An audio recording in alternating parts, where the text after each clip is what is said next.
حضرت صہیب رومی ملک التجار کہلاتے تھے، تاجروں کے بادشاہ۔ مکے میں ان کی تجارت کا بڑا شہرہ تھا۔ میرے آقا کریم نے ہجرت کی، انہوں نے مکہ شریف سے ہجرت کا ارادہ کیا، اونٹوں پہ سامان لادا، مکے سے نکلنے لگے۔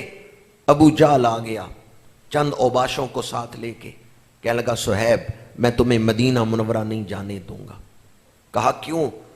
ابو جہل نے کہا یہ تمہارے اونٹوں کے پشتوں پہ جو مال لدا ہوا ہے، یہ دولت مدینہ منورہ پہنچ گئی تو مدینہ کی منڈیوں میں تجارت کو فروغ ملے گا، وہاں کی معیشت مضبوط ہوگی، میں یہ دولت نہیں مدینہ منورہ پہنچنے دوں گا۔ حضرت صہیب نے کہا اس دولت کی وجہ سے مجھے روک رہے ہو؟ اونٹ کی مہار ابو جہل کے ہاتھ میں پکڑا، کہا اونٹ اور یہ دولت، یہ سامان جو ان کی پشتوں پہ لدا ہوا ہے، اسے تو مکے لے جا، میں اونٹوں کو چھوڑ سکتا ہوں، میں مال کو چھوڑ سکتا ہوں، میں اللہ کے رسول کو نہیں چھوڑ سکتا۔ حضرت صہیب رومی نے مکے سے ہجرت کی، مدینہ منورہ آگے، خالی ہاتھ، آج تک جو کچھ کمایا تھا سب کچھ دے کے۔ قربانی کا جذبہ کس نے دل میں پیدا کیا؟ کس نے قربانی کا یہ جذبہ دل میں پیدا کیا ہے؟ ایمان نے۔ ایمان بڑے بڑے کام کروا لیتا ہے، ایمان ایک قوت کا نام ہے، ایمان اللہ کی بارگاہ میں بڑا ہی پسندیدہ ہے۔ اس لیے اللہ کریم نے روزے کا حکم دینے سے پہلے خطاب یوں کیا، اے ایمان والو۔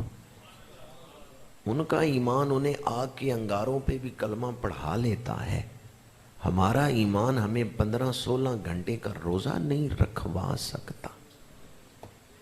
صحابہ کا ایمان آج تک جتنی دولت کمائی ساری قربان کر دی، حضور کا ساتھ نہیں چھوڑا۔ صحابہ کا ایمان جان کا نذرانہ پیش کرنے کے لیے انہیں تیار کر دیتا ہے، اور وہ شوق سے میدان جہاد کی طرف جا رہے ہیں، اپنی جانوں کے نذرانے پیش کر رہے ہیں۔ جذبہ کیا ہے؟ پیچھے طاقت کس کی ہے؟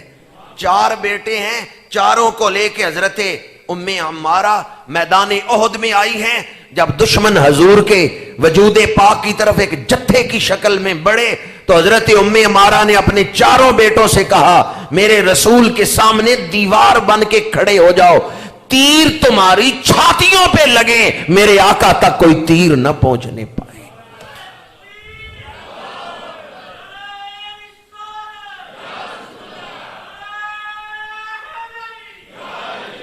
ماں کو بیٹے بڑے پیارے ہوتے ہیں، وہ ماں کیسی ماں ہے جو کہہ رہی ہے میرا دودھ پیا ہے تو میرے رسول کے سامنے کھڑے ہو جاؤ دیوار بن کے، تیر تمہاری چھاتیوں تک لگے، میرے آقا تک کوئی تیر نہ پہنچنے پائے۔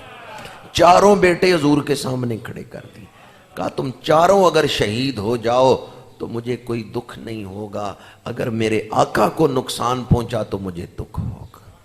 وہ کون سا جذبہ تھا؟ 4 بیٹے حضور کے سامنے کھڑے کر دیے، پیچھے ایمان کی طاقت تھی۔ تو ایمان کے اظہار نے بڑے بڑے کمالات اس دنیا میں دکھائے ہیں۔ ان کا ایمان تو انہیں اتنی بڑی قربانی پر تیار کر دیتا ہے، کیا ہمارا ایمان ہمیں 15-16 گھنٹے کا روزہ نہیں رکھوا سکتا؟ آئیں آج ارادہ کرتے ہیں کہ پچھلے سالوں سے بڑھ کے انشاءاللہ اس دفعہ رمضان شریف کو ذوق و شوق کے ساتھ گزاریں گے، اور دوبارہ